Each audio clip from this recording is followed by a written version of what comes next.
that's primarily the reason that we wanted to start it, was to motivate the next generation with type 1 diabetes to believe that anything is possible, whether it's in sports or art or music, whatever it is. We want that generation to believe that, okay, I have type 1, but look at this professional, I was able to do it in their space, whether it's football, soccer.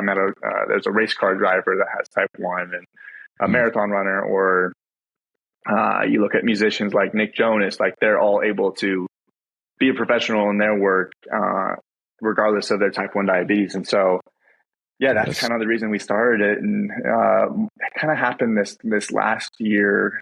Well, welcome everyone to another episode of Masters of the Game. And, it's kind of special for me when I come across athletes that are from Colorado. And today I get to interview the one and only Chad Muma. And Chad, I want to welcome you to the interview. And first of all, say thank you for taking your time. No, definitely. Thank you, Matt, for having me. And I'm excited to, talk a little bit today.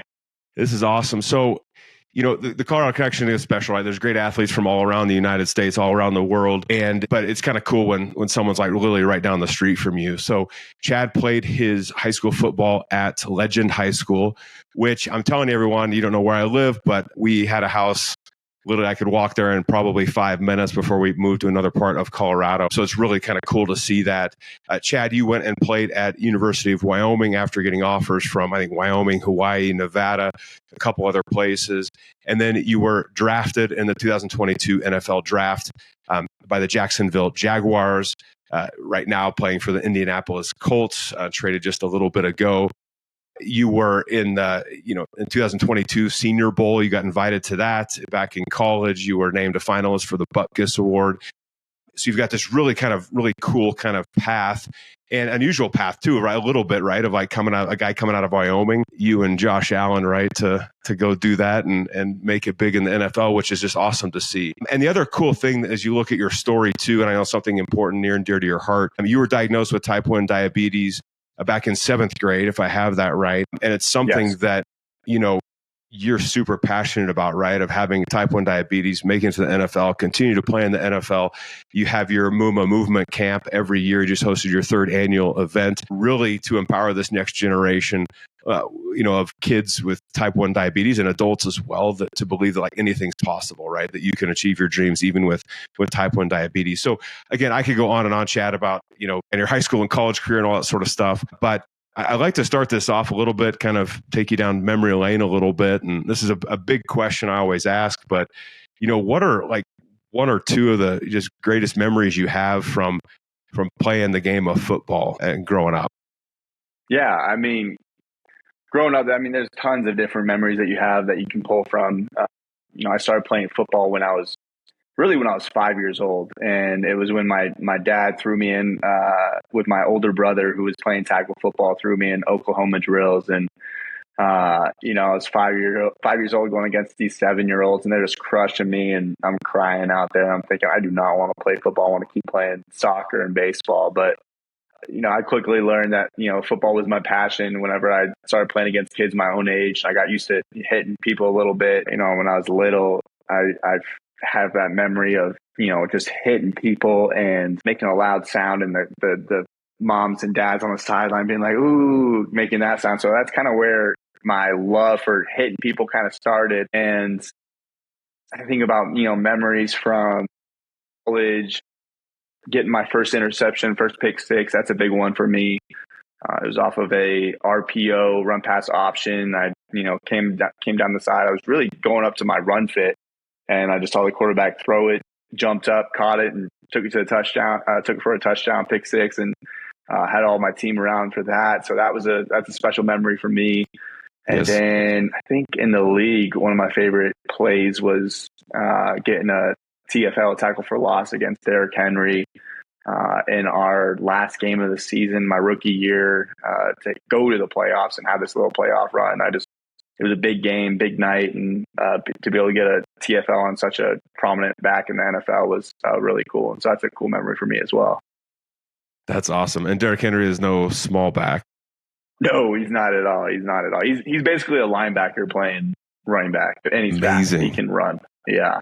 Yes. Yes. Yeah. I always joke that I think I stopped playing football because if I would get hit, especially now, I think my cells would explode and there'd just be this like puff of smoke or puff of cells that just exploded everywhere. But it gives just the force, right? I can't even imagine. Yeah. So walk me through a little bit. You know, I always love like that transition from high school to college. What was that transition like for you? What was kind of the biggest difference you noticed going from high school to playing at Wyoming? And then I'll ask the same question about NFL, but what was that big thing for you? Yeah. The biggest difference for me is in high school, you have a couple athletes, but I wouldn't say necessarily the whole team as a whole is, everyone's there and motivated for the same purpose, same reason. You have guys that just want something to do after school and they go out there and maybe they're not fully committed. They're, halfway in, halfway out versus when you get to college, you have an entire organization, committed to football. And depending on where you go, with me being at Wyoming, it's football is big over there. They pride themselves in blue collar guys that put in the work every single day, and you get there and that's what you feel. You have better athletes out there. You have guys that can run a little bit faster, move a little bit better, and in high school, you're one of the biggest guys, and you get to college, you're not one of the biggest guys anymore. And you have to put in that work. You have to gain that weight. Wyoming, and I weighed 190 pounds, and I'm trying to play middle linebacker. So I had some ways to go and gain about 40 pounds. I gained probably 20 pounds that my freshman year, then just kind of gained 10 pounds on top of that each year. So it was a lot of eating, a lot of, trying to figure out my own way, but it's really just putting in that work and, understanding that there's a level that you have to rise your game if you want to be out there and compete. Yes. So a couple things on this. One, I think it's interesting from let's talk about the high school perspective. And I think this happens at college too, a little bit, right? And even in the pros, right? To your point, you have these different levels of motivation. Like, what am I there for? And what work am I willing to put in? Right. And I think everyone's different, right? I came across kids in college that, weren't working that hard. And it's like, well, that's their choice, right? It is what it is. Right. But I think it can be really frustrating. So when you look back at like high school and, you're on this path, you're obviously starting to separate yourself from other people. And you see those other individuals. One of the complaints I hear from a lot of coaches and players is what's with this team? They're not motivated, and it gets really frustrating, or can be really frustrating. How did you maintain or just deal with that and maintain your focus to keep progressing? Or did it frustrate you? Or it's a big thing I hear. Yeah, it can be super frustrating. I think personally for me, it was always a dream and goal of mine to play college football, and so I didn't want to limit myself in any way or stop myself from achieving that goal. And then it didn't matter where I was going to play. I just wanted to play college football. That's all I knew. And that was a big time dream of mine. And so that's kind of how I attacked every single day of what extra work do I need to do? What extra thing, or in the classroom or in the weight room, on the field, what do I need to do so I can set myself up for success? To get good tape to put on your little huddle tape that coaches can see and that you send out. I think my dad was a huge help in that. We used to make these little cards that we would mail to the teams instead of sending the huddle tape, because everyone has a huddle tape. And back then you would put it on your Twitter. I'm not sure if it's the same anymore, but yes, you put it on your Twitter and try sending it out that way. So we try to, make me stand out a little bit. So we made these almost like these business cards that had some stats on there in my huddle tape. And I sent that out to all these different colleges, and I don't know if that helped me at all, but I was willing to do anything to try and play college football and do that. So that's kind of the motivation I took. And when you get surrounded with other guys that maybe don't have that same drive, you the way that I dealt with it was I was just trying to lead by example when I was younger, but then as I got to that junior and senior in high school, where you have a little bit more of a leadership and guys are taking notice. So this guy has a couple offers from, college teams. This is how he's working. So I was trying to be that leader on and off the field to show guys what it takes to get there. And sometimes you'll have leaders that get these offers and maybe their skill has gotten them to that point and they don't put in all the work. And I think that can be frustrating for coaches and teams, where you just have a guy that has talent, but he doesn't really have that work ethic. And I tried to, not have that in my game at all, and really demonstrate to the guys around me that, I'm putting in a lot of work to get to where I'm trying to be at. Yeah. And I love that perspective too, right? It's, sometimes we get so caught up in, and I've done this too, right? Caught up in like someone else's work ethic. And yes, instead of saying, well, let me just choose to look at myself, figure out my work ethic. And then if they choose to come along, they come along. If not, it's kind of their path, right? Easier said than done, I think, sometimes, especially if you're losing games. Yeah, no, It's easy when you're winning, but hard when you're losing. Definitely. Yeah. And when my time in Legend High School, I mean, we didn't have a crazy good team back then. We were very average. Made it to the playoffs, then would typically lose the first round of the playoffs, and that was kind of my high school career at Legend. And now they're going to state championships out there, so it's good to see that change happening. Yes, they're just following in your footsteps. Right. They finally realized that matched Chad's work ethic. I love that. Like back in high school, college, were you a vocal leader, or were you kind of quiet lead by example, or a combination thereof? No, I was in high school, especially. I was very quiet. I was very lead by example. That was kind of my game. And when I got to college, I was still very much, especially as a freshman, you're kind of told to not say much, put your head down and work. And that's what I was doing. I was just putting my head down and working. And it really wasn't until I was able to learn from a couple linebackers older than me and the leadership style that they had, where I kind of stepped up into that role after I had two linebackers ahead of me. They both got drafted to the NFL. And my junior year in college and my senior year of college, I was the starting mic. And that's really where I tried to elevate my vocal leadership skills in talking to the team and motivating guys. And back then they had something called the Iron Council at Wyoming, and it was kind of, leaders throughout the team. And I was able to be nominated a captain by my teammates for the last 2 years at Wyoming. And so that's really where I kind of stepped up into that vocal leadership role. If you want to get to the next level, is that a critical skill set that needs to be learned, in your opinion?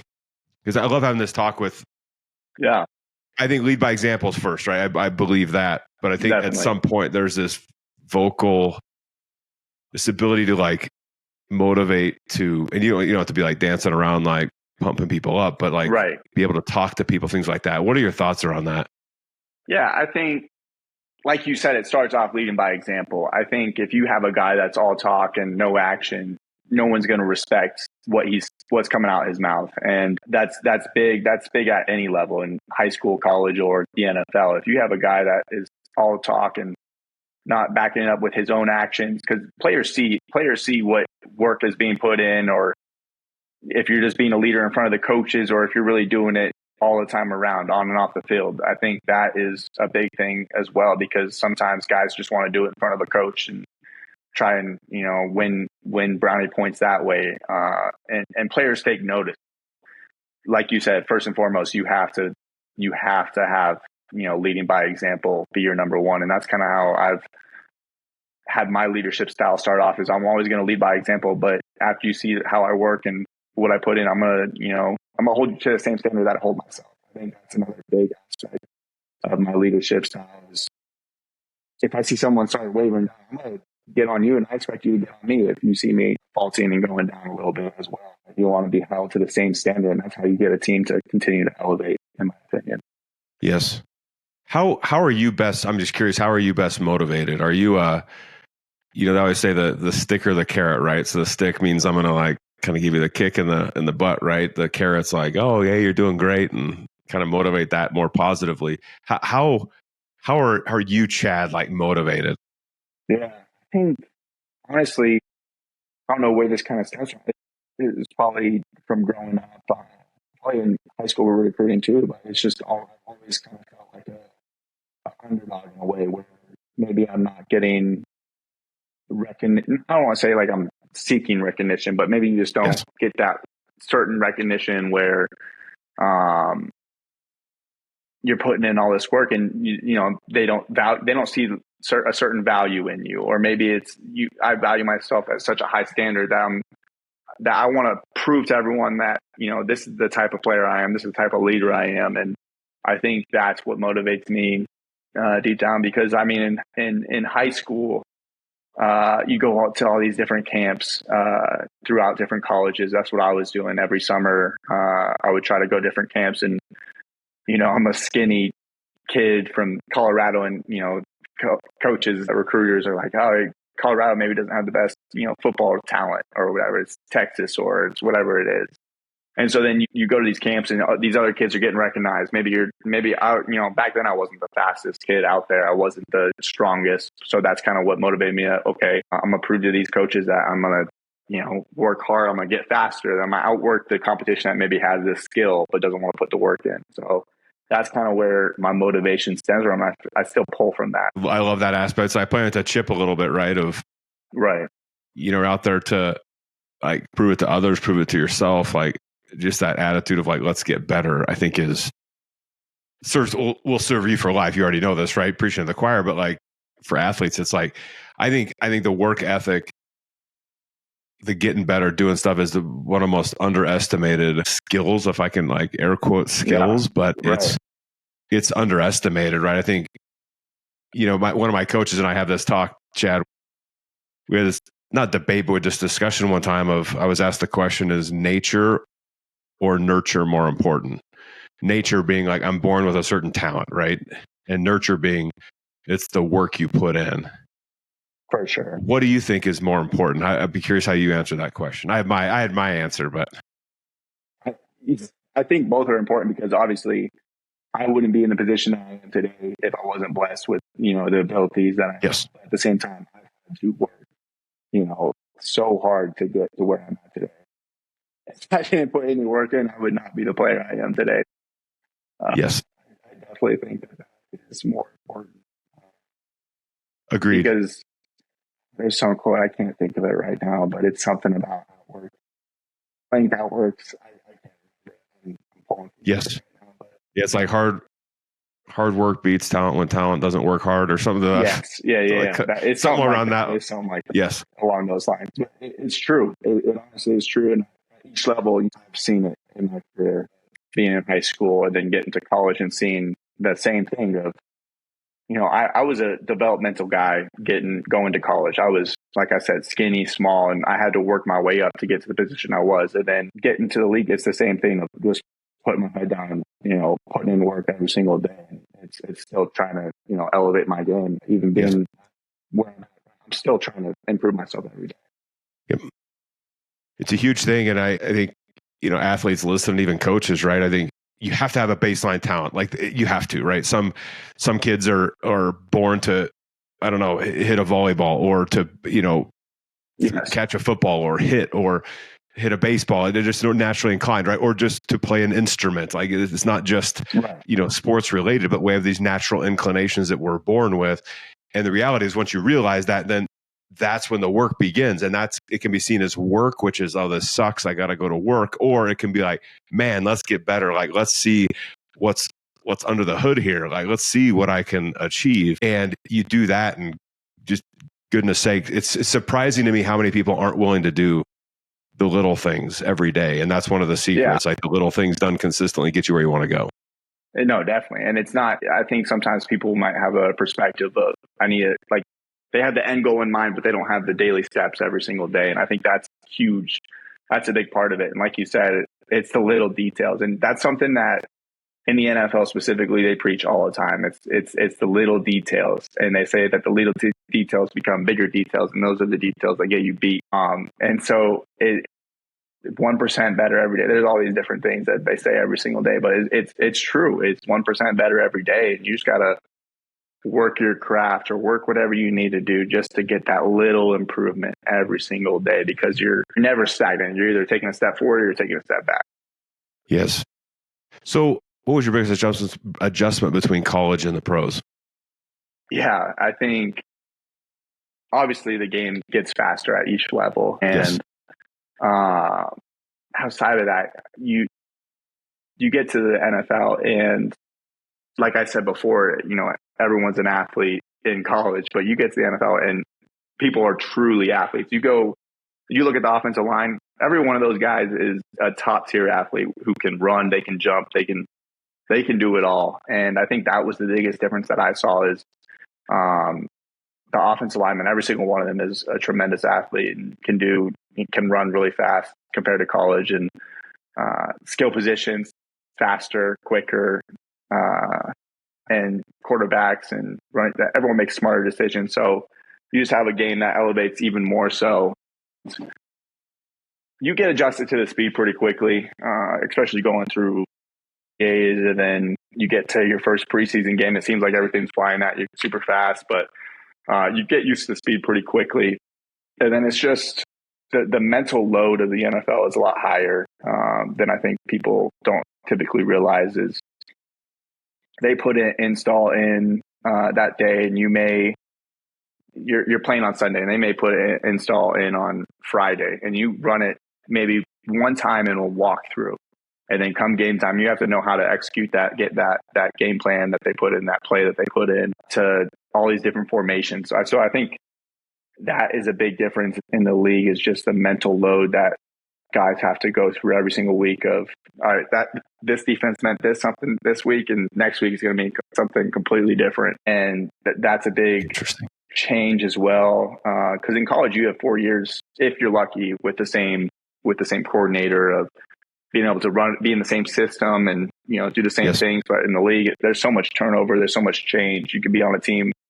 Like I was in Jacksonville all of training camp, and then got waived by Jacksonville and got picked up by the Colts. And now I have to learn a whole new defense, a whole new special teams unit. It's completely different. And all the lingo changes, and it's memorization, and then you have to erase that and, pick up the new stuff. So it's a lot of mental load, but, like I said, it's putting your head down, working, and, just getting after it, putting extra film study in. Well, because I was going to ask, like, how do you do that, right? Because I at the different levels we're at, like, I think we perceive like that load is like really heavy, right? And I could be a high school player, which is great, but I could perceive like, man, there's a lot of plays to learn, things like that, right? And then I go to college level, and it's like, man, this is really like mentally taxing on me. And then you get the NFL, same thing, right? So when you look at like the NFL, when they put those packages in place, knowing the playbooks, read defense, stuff like that, you talked about like watching film is like a huge piece to that. How else do you kind of balance that mental load a little bit? Yeah, I think you just have to be excellent at time management. That's a big aspect of the NFL, because you have so much meeting time with coaches and so much time in the facilities throughout the week. But then at the same time, you're a pro, and you go home and you have to understand how much time you're supposed to spend on film, because they can't get it in all day. Yes. And so what I like to do is I'll go to the facilities early. I show up probably an hour to an hour and a half, depending on how much we're doing that day, to, take my notes and, get myself prepared for that day, and look at the installs and prepare myself that way, where I write everything down. And that's what helps me. A college coach once told me that the dullest pencil is the sharpest mind. And I think that's very true, because when I write it down, I feel like I remember it a little bit better, and I'm able to recall it a little bit easier. And so that's a big part of my game, of helping my mental load. And then you go throughout the day of, watching film with the coaches, watching film specifically with the special teams film. And then you go out to practice your walkthroughs, and then you kind of get that extra time with your defensive unit, where you may go watch without the coaches. And then day's over and you come home, eat, and then you got to watch some more film at home. Just prepare yourself for the next day, because every single day you go through different installs. So like it's first and second down on Wednesdays, and Thursdays is a third down, and then Fridays is red zone and a combination of everything, and then Saturdays is game review, then Sunday you go out and play. So it can be a lot, but like you said, it's just, I think time management is huge in the NFL. I mean, that makes perfect sense, right? It's like you understanding what I'm trying to understand, how much do you want to master it really, right? Because that's the ultimate question. And then what is the time necessary to master that, so that you can read defenses like with ease. And that's what the beauty of like watching you play and watching other people play. Like you can tell when they what play's coming. Oh yeah. You just see it and you're like, there it is. And it's like, it's got to be like, oh my gosh, like here we go. Yeah, those are the best plays, is when they get up into a formation. Maybe they ran it earlier that game, or maybe it's something that they've done in previous games, and you see that formation, and all it takes is you just have to see one step, and you're like, okay, it's that play, I'm gonna go. So that's the best. But that's truly film study, and that's just the preparation that goes into it the week. And I remember in college, I mean, college is a little bit more simpler, where that would happen a lot more often, versus the league. They try and hide it with shifts and motions, and Yes. different things like that. But yeah, it truly goes into that film study of just seeing the preparation and seeing the formations and understanding the identity of the offense and understanding the situation in the game, whether you're ahead or behind and how much time's left on the clock. There's so much that goes into a certain play that can help you kind of get to that prognosis and understand what play could be coming. It's huge. I mean, that's a huge piece of confidence, right? When you're prepared, and doesn't mean you know every play. Of course, you're never going to, but right. It's like preparation feeds confidence. How so answer this to me, because I love asking this question too of, you talk to pro athletes like yourself and like, I know I should be watching film. I know I should be getting there early. I know I should be studying the installs. I know I should be weightlifting. I know I should be doing this and that. The routine can kind of get a little mundane, right? And kind of boring sometimes. Maybe not, but like, I assume you've had those moments where you're just like, I don't feel like doing this. And tell me if not. And that's totally cool. But assuming that's happened, right? How do you, that's one of the hardest things of like, we know what we should do, but it's hard to do it, right? Which is kind of funny, right? When you think about it, but like, how do you keep yourself motivated to actually do it? And like, even to start and make sure you're staying on track? Yeah. I mean, I'm human. There's been times where I think it happens more so in the off season when you don't have a game coming up. It's more so like, it's the off season. The season just got over. Let's say something like that, and you have a workout coming up, and you're like, "Man, why?" Like that little voice in your head's like, "Why don't you just pass up on this workout today? Like, why? You just finished season. Like, why not pass up on it?" And you just have to tell it, like, shut that voice off in your head and put your head down. Because there's been different times that you have that, and in season, I think when I first got to the NFL, it's difficult because in college you have a 12-game season, playing a bowl game and the season's over, versus the NFL, your regular season it's 18 weeks, but it's 17 games. And then you have 3 preseasons on top of that. So it can be a lot and it can feel very mundane in the process of, Wednesdays look like this, Thursdays look like this. My rookie year, everyone talks about getting into like, a little rookie slump of you get to week 12 and then you just have to make a push. And honestly, I didn't ever feel like I hit that my rookie year just because, I was thankful to be in the NFL and was excited, and, winning helps that for sure, especially when you're going on a little streak. In my rookie year, we went to the playoffs and had a couple of little playoff run. And so that definitely helps. That's a great question. I think personally, it's just, I understand where I want to be, and I know that if I skip out, it's taking a step back.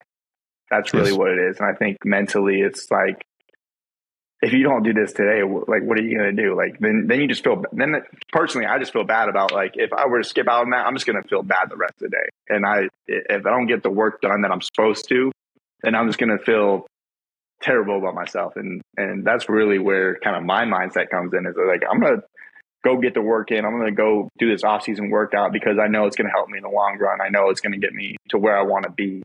And I think setting yourself up with goals is beneficial for that reason.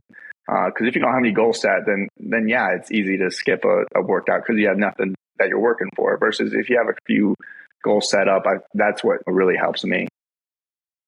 Yeah, that's a good point. I think too, to that point, sometimes we think it's like it's easier said than done, which it is, right? In a lot of cases, but it's like, but it can be that simple of just like tell your voice to shut up. No, literally, yeah. And I think that's huge. Like, that's enough, and go do it. Right. And I would say, like, once you're getting to the gym is the hardest part. Once you're at the gym, you're like, well, since I'm here, since I'm here, I can do all this. I can hit an extra ab set right now. Yes. But yeah, it's taking that first step. It's getting up out of bed. It's whatever that first step needs to be. It's just getting that first step done, and then your mind's like, okay, while I'm here, let's just keep it going, like you said. Yes, but I think that's a bigger motivator to your point, though. Of like, if I have a goal, and it could be the smallest thing of like, I want to be all state, or I want to be a finalist for the Butkus Award, or like whatever. It's like, what goal are you working towards? Or I want to get to the NFL. I want to get to college. Right. I want to be the leading goal scorer, whatever. Like, you have to put that out there, even if you believe it or not. Be like, that's what you're trying to achieve. Now go. What's it going to take to do that daily? And I think it's important to have big goals, but then also have, small, I don't want to call them smaller goals, but like you said, being all state or whatever it was in high school, it was a goal of mine to be all conference. It was a big goal of mine to make it to the college football. But then my goal for the time being was be all conference and be successful that way. Or in this game, it's hard to put numbers on stuff sometimes because that can kind of, you say, hey, I want 10 tackles, and maybe you don't get 10 tackles. We had a great game. So like that's kind of a difficult goal to sometimes, put on, but I think it's still important to, set those goals up, before things start up. Yeah, I know. I agree 100%. So let me ask you this: in the NFL, who's the toughest? How do I want to phrase this? I'm trying to think. Do I go, who's the toughest running back that you've ever gone against? But I go quarterback or even lineman. Like, there's a tough one. Yeah. Okay. I would say quarterback, Patrick Mahomes. I don't know if that's just because we played him a rookie year in the playoffs and lost to those guys. But every time I played Patrick Mahomes, he just has a different dynamic to the game where he scrambles. Guys are running all different ways, and the connection that he has with his receivers where they know, most teams, they'll just run the sideline versus their guys, they'll stop and start running the opposite way, and Patrick Mahomes will somehow find a way to get it there. I think he is elite at that and extending the play. Yes. There's many, like whenever you get into those game weeks of going against a player like him is in practice, you're practicing scramble drills, and you never do that against other quarterbacks, but you're doing that maybe a few different plays, and we call it plastering, where you get up on the receiver or whoever you're close to, and you basically play man on man with him for the rest of the down. So he's one of those players where whenever you have a player where you have to adjust how you practice that week, I think they're elite at what they do. And so he's one of those players. Running back wise, man, that's tough too, because there's so many great running backs out there. I think I said his name earlier. That one is elite at what he does. I think Christian McCaffrey, another player, he's great at finding the hole, and his change is changing direction inside of the small spaces is fantastic as well. I mean, the guy that's with us right now, having a crazy season right now. He's been doing amazing. And watching him as a teammate is a little bit different than going against him, because he's had such a great season. He's running really hard right now. So that's cool to see. Yes. That's so cool. Yeah. I love it. I got to ask this question. What's the best hit you've had? Best tackle? You got to have like in the NFL. How about that? In the NFL? It's a hard one. I think so. I played a lot of special teams in my time in the NFL, and I think you can get a little bit bigger hits on special teams because you're running a little bit more. And so I remember running down. It was with old kickoff rules where you actually had some build up, some speed, and so I was running down the field, and we were actually playing the Colts, and I had a double team to me, and I shut off one block, and then I shut off another block, and then the returner came to my space. Because whenever you have double teams in the NFL, that's usually where the returns come. So I was able to get off these two double team blocks and then stick the returner. And it was a good little picture of me, hitting the returner and tackle. And so good. Teammates celebrating with me. And then after that game, I got a game ball. So it probably had to be that. Love it. Reason. I feel like those were the good old days where you could like get a running start. Oh yeah, no, on kickoff. Yeah.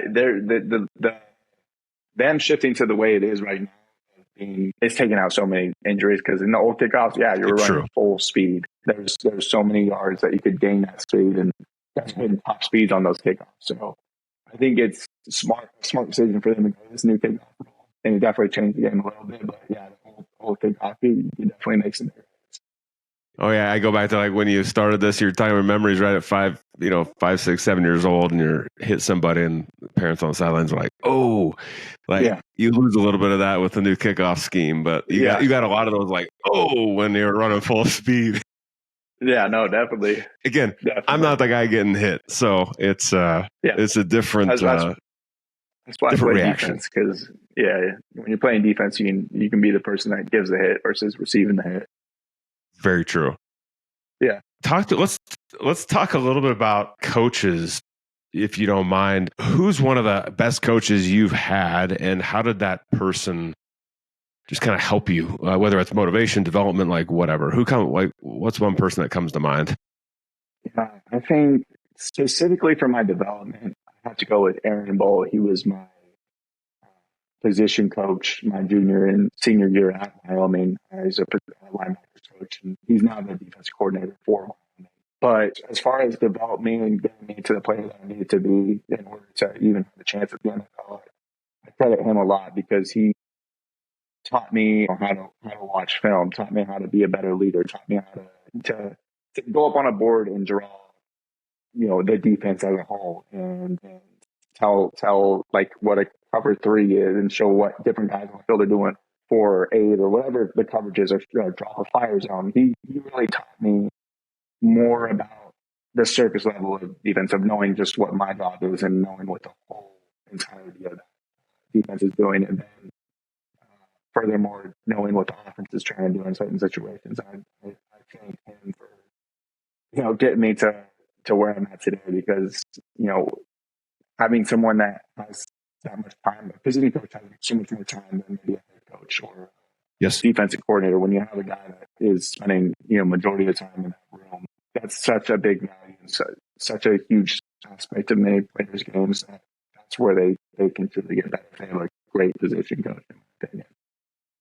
Well, and you bring up a great point too, because I think I'm on this big push now around like game film, and I believe, I really want your thoughts on this, but one thing where I'm pushing is like we have to get it not necessarily out of the coach's hand, but we have to integrate the players into that. Like they have to start drawing things out. They have to eventually start, not right away, but like they have to start learning to talk about it. They have to start learning the game at a deeper level. Do you agree, disagree with that? Is that one of the keys? Like when you get to the NFL, like you have to have that ability to like read and do that? For sure, especially in the NFL, you have to know that. And I think in college, having the ability to do that is just going to improve the team even more so. If you can do that at the high school level, I mean, I think that's amazing. I think back in high school, I knew the very basic stuff of like personnel groups or Yes, like an over front or an under front. It was nothing to the level of anything crazy, but just having that extra knowledge is just going to benefit your team even more so because you're the players. The players are out there playing the game, and so if you're out there and you're able to come to the sideline and tell the coach, "This is what I saw. This is what they just ran power schemes to us, or a counter, or belly read open, or whatever it is." Maybe the coaches can't necessarily see from where they're standing, or in the NFL we have the pictures on.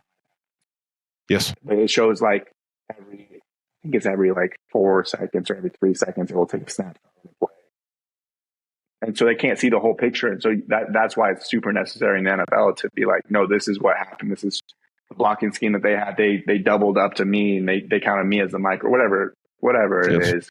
But that's super beneficial to have that. Yeah. We had the other day, my son's hockey team drawing out, the puck's in the corner here, who goes?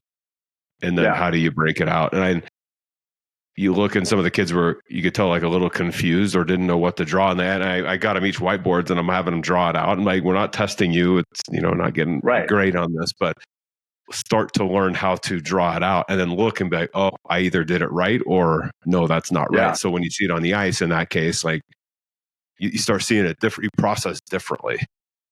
Oh, you definitely process differently. And I think it can be stressful as a player at first when a coach is maybe putting you in a position where they're almost putting you up in a position to fail if it's one of your first times doing it. But then it could be a motivating factor of that player being like, I don't want to feel dumb. I don't want to feel stupid and feel like my coach doesn't think I know what I have to do. And so it's really just putting him in that position and then continuing to, all right, let's try again. Let's coach through it. I don't think it's, like you said, it's not a test. It's just trying to help them improve and can understand the game at a deeper level. And then when you get out to the ice, the field, where the court, whatever it is, you can diagnose things a little bit quicker, understand.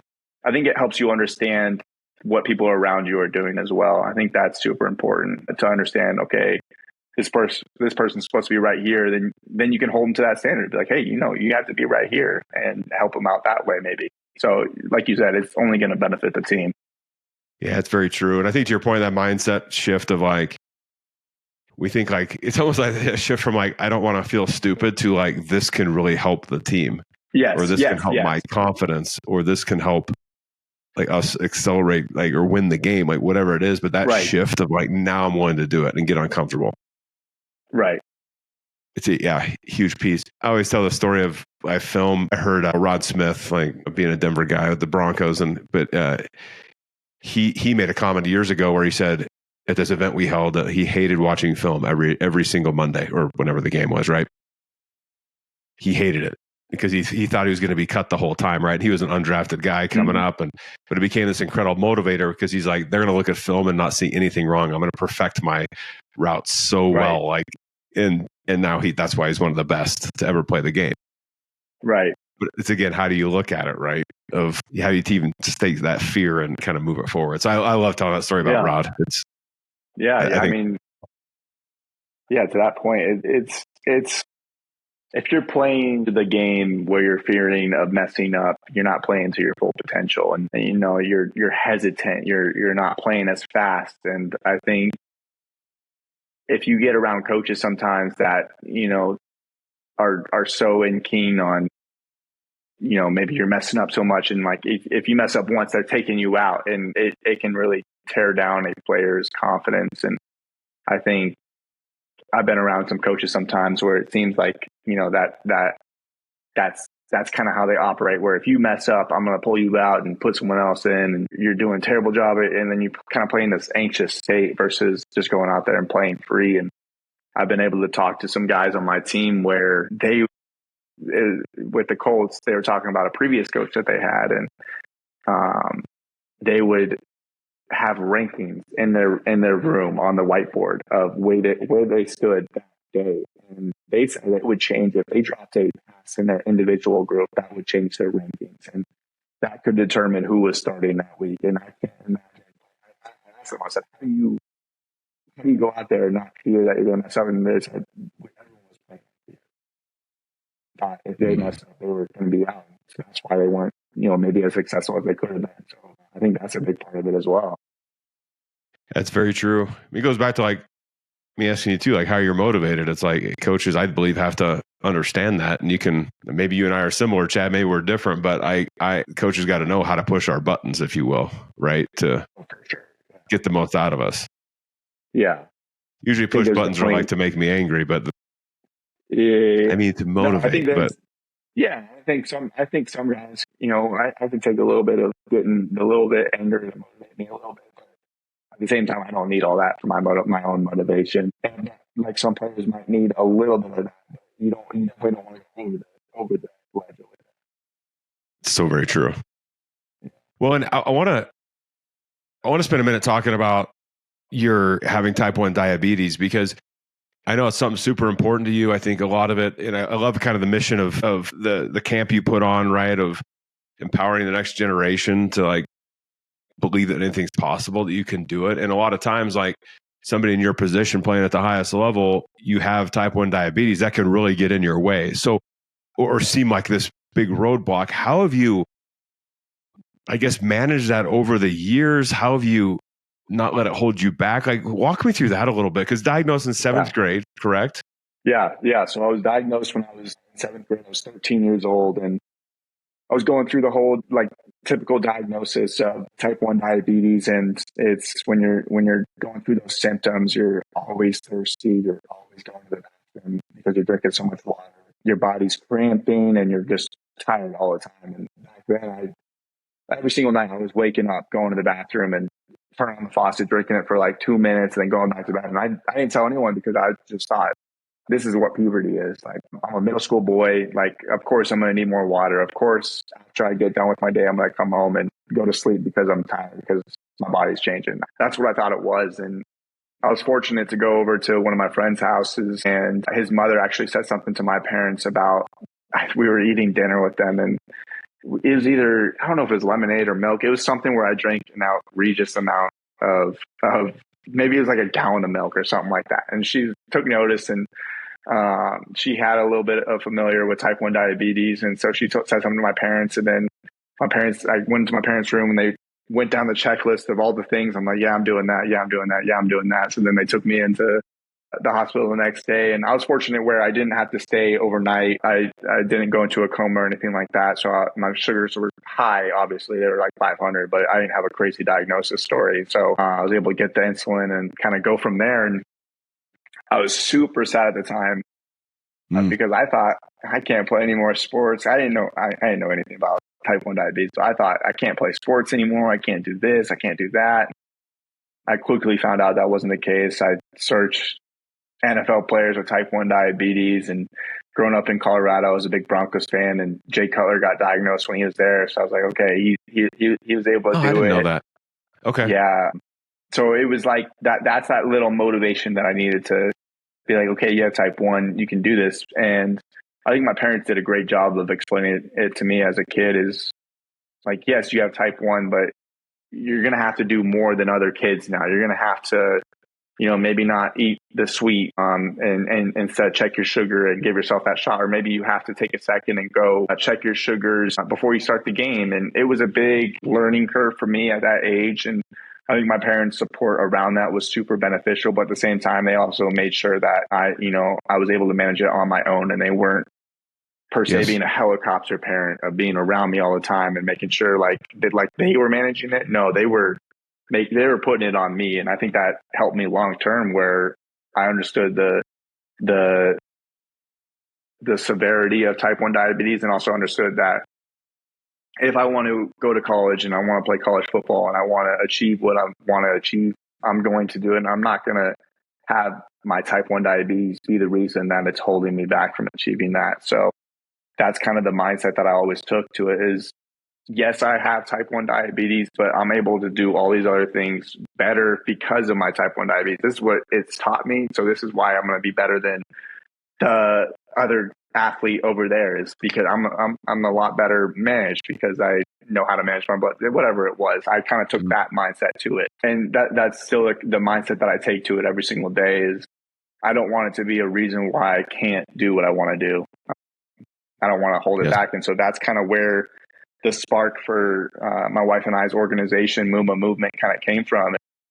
That's primarily the reason that we wanted to start it, was to motivate the next generation with type 1 diabetes to believe that anything is possible, whether it's in sports or art or music, whatever it is. We want that generation to believe that, okay, I have type 1, but look at this professional. I was able to do it in their space, whether it's, football, soccer. I met there's a race car driver that has type 1, and a marathon runner, or you look at musicians like Nick Jonas, like they're all able to be a professional in their work, regardless of their type 1 diabetes. And so, that's kind of the reason we started it. And it kind of happened this last year and this year, whenever you run these camps, we have kids from 6 to 18 come into these camps, and 6 to 17. All these different kids will come up to you and be like, hey, so when I was diagnosed, I searched NFL players with type 1 diabetes, and you're the player that came up. And so that's been a cool realization to have, is to see that, being in the position I am today, I'm able to motivate that next generation, kind of the same way that, Jay Cutler did that for me back then. And being able to interact with these kids and kind of give them a day in a life. At the camps, we call it a day in a life of a type 1 professional athlete, and kind of show them how I manage my blood sugars, how I go about my business, and then kind of give them some tips and tricks of how to help them in their daily life with their own type 1 diabetes. That's amazing. It's amazing. Well, blood sugar is a big thing, whether you have type 1 diabetes, type 2, like you're pre-diabetic, like it's a massive thing just to live healthy anyway. I don't know. No, definitely. My wife has educated me on that, right? That's not me, doing research. Do you wear one of the, I guess, do you have an insulin pump, or do you wear the little monitor thing? Yeah. So I wear a little, I can kind of show it, a little tandem, Mobi is what it's called. And so I put it on my hip, specifically just because it doesn't get ripped off super easily with football if I put it down there. So I wear the tandem pump, and then I have a CGM, a Dexcom CGM that connects with it. And I started wearing that when in high school when I was around 16 years old. So the first 3 years of my diabetes, I was doing the injections. Yes. For every single meal, then one injection for the long-term insulin every single day. So I did that for the first 3 years. Then I got on the insulin pump, and I've loved having the insulin pump ever since. Yeah. Yeah. It kind of keeps it, well, right then and there, right? And does its thing. Yeah. It does. It's crazy to see how much the technology has changed in the 13 years that I've had type 1 and how it just continues to improve every single year. So I'm super thankful for that. And that's another part of our organization is just also funding continued research for type 1 diabetes, because it does make a big difference in the ability for the pump to now communicate a little bit with the CGM. And the CGM is what it shows you where your blood sugar is trending, the wave and which way it's going. So if it sees that my blood sugar is dropping, it can suspend insulin from my insulin pump, or vice versa. If it sees that I'm rising, it can give a little bit more insulin to me. But at the same time, you still kind of have to count your carbs at every single meal and put that into the pump, and it gives you the right amount of insulin that is required for that amount of carbs. Yes. Yeah, and I highly encourage everyone to go to the website and check it out and just educate yourself on just blood sugar in general, because it is so important just to overall health, inflammation. I mean, everything, energy levels, everything. All sorts of stuff in your body. It goes beyond just my blood sugar is fine. It's what does that mean? It's look into it. It's unbelievably powerful. No, definitely. I love that. Well, and I know we're kind of at time and I've taken you over a little bit. Just you're good. Talking to you. Yeah. It's been great. Chad made a mistake. I'm like, all right, how much time do you have? He goes, I got all day. And I'm like, oh boy. I shouldn't have said that. So we'll be here all day. No. But before we wrap up, I want to make sure people can connect with you, and obviously they can, Google you and chat GPT and all that sort of stuff. But where's best to connect with you about the Muma movement, but also you personally? Yeah, I think the best way to connect with the Muma movement specifically, you can just go to our website. It's mumamovement.com, and we have a contact on there as well if you want to get in touch, diabetes specific related, or any more information about our camps that we host each summer. Last year, we were able to host one in Denver back home, which is really cool. Years prior, we would do them in Jacksonville. It's going to be a little bit different now, but yeah, we're planning on having a camp back home in Denver this next June timeframe around there. And so you can connect on there. You can connect on Instagram at the same place. Muma Movement is our Instagram page. Then if you want to connect with me, you can look up my Instagram. It's just my name, Chad Muma, and it should come up right there. So yeah, that's the best way to connect. And we try looking at DMs and getting responses back for people that have questions about diabetes, because I try to be a huge advocate for that and help in any way. So I'm totally open for whatever that is.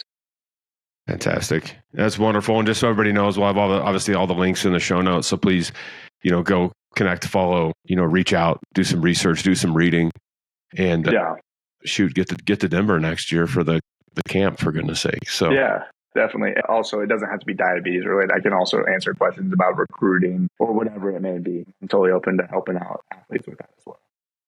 Love that. Oh, this is awesome. Well, I'll wrap us up here in a second, Chad, but thank you. Huge, gigantic thank you. I'd give you a hug if we were in person, just as a thing, but I just can't really thank you enough for spending time with me, with these athletes, coaches listening. And it's really special for me. So thank you. No, this is awesome. I'm so thankful for the opportunity just to, sit down and talk about this. I love talking about it. It's been awesome. So I appreciate it. Absolutely. Well, for everybody watching, listening right now, as I say every single time, right? Chad just laid out some wisdom in this whole time, right? And I encourage you to take one thing. Please just take one thing that he talked about and go put it into action, right? Action is going to get you where you want to go. It's going to get you results that you want. So take one thing and implement it today. Please share this with your family, friends, teammates, coaches, all that sort of stuff. As usual, we really appreciate that. And we can't wait to see you on the next Masters of the Game interview. Thanks, everybody.